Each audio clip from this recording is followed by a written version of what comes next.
79వ లెవెల్లో 6 కార్మికులు పనిచేస్తూ ఉండగా ఒక్కరు సరిగ్గా కంటిన్యూయర్ మైన్ లో ఎయిర్ బ్లాస్ట్ కావడంతో రవి అనే కార్మికుడు తలకు బలమైన గాయమైంది. మరో 4 కార్మికులు సురక్షితంగా బయటపడ్డారు.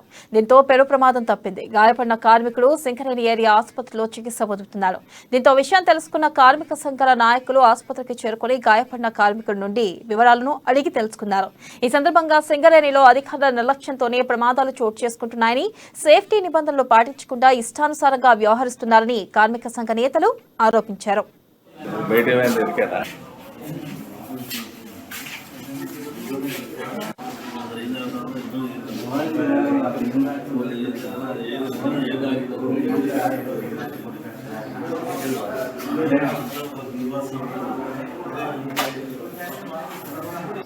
మాదేమో ఫుల్ ఉంటాయా?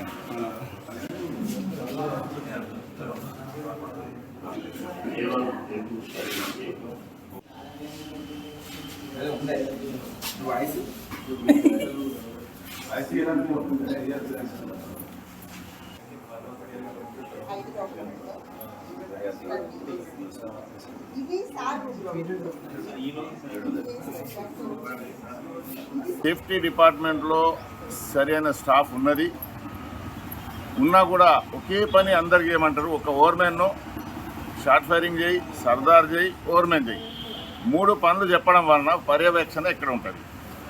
అధికారులు మాత్రం ఆఫీసుల్లో ఉంటారు, మీద ఉంటారు.